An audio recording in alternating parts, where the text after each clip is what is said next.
Lance Batchelor, being a broadcaster on a local radio station and a professional bodybuilder, was convinced that size and strength would determine the outcome of a fight of this kind, and that skill had little or nothing to do with it. Believing this, he allowed himself to be prodded by his friends into publicly announcing a challenge to Pedro on the airwaves. Pedro, sight unseen and without hesitation, accepted. Being a professional referee, I explained to Pedro and Lance that this is a no-rules fight. However, there would be no eye gouging or biting, and that I would stop the fight if I felt either opponent was in danger of permanent injury.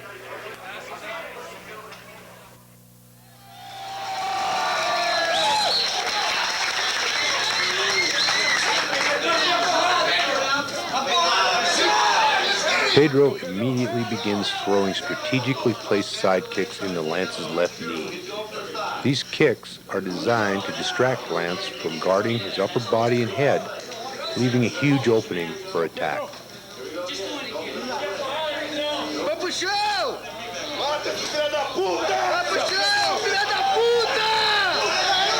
As you can see, the effectiveness of the kicks have allowed Pedro to squarely land a right jab and a left cross to Lance's exposed nose and jaw, leaving Lance cut and his nose bleeding.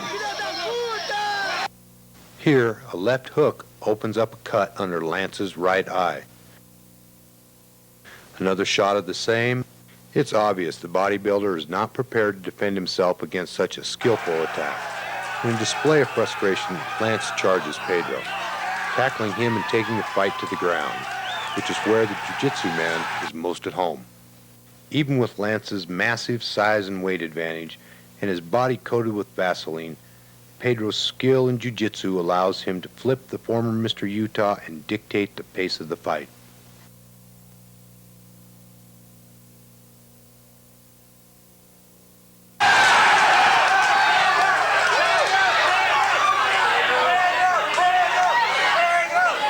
Desperately trying to separate himself from Pedro's grasp, Lance's futile blows have no effect against Pedro's maneuvers.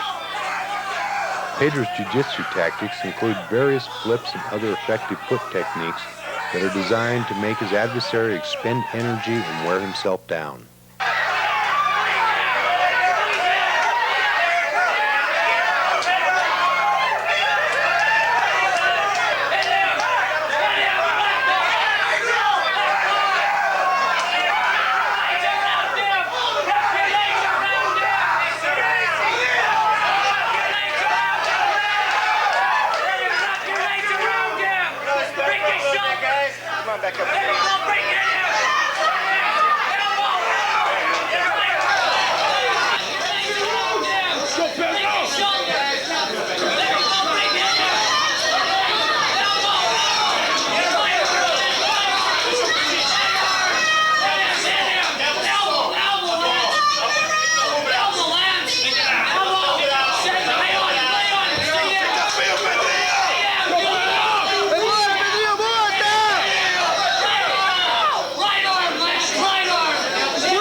And again, the rolling is caused by the unbalancing efforts of the jiu-jitsu man, demonstrating his effortless ability to keep control.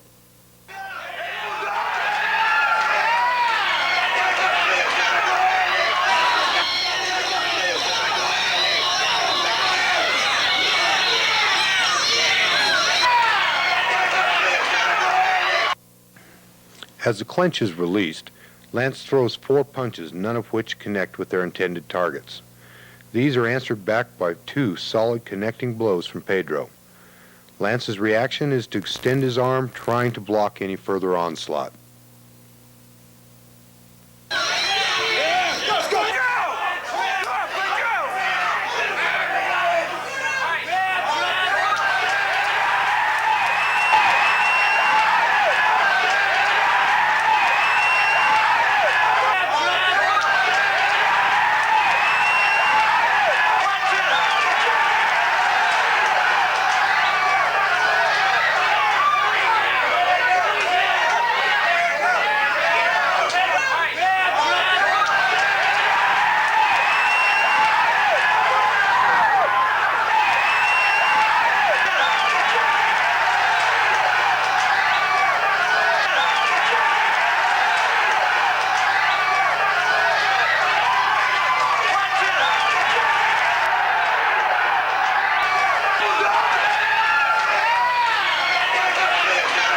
With the arm lock in perfect position and Lance losing his balance as he topples to the ground, he taps out on Pedro's leg.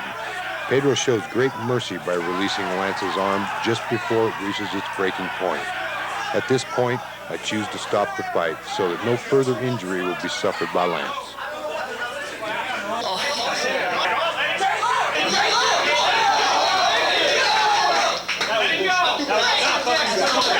As evident by the blood on Pedro's gi, Lance sustained significant injuries, while Pedro showed little, if any, signs of physical combat.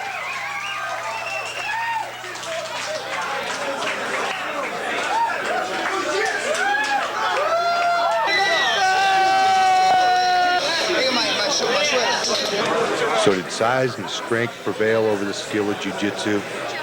You be the judge.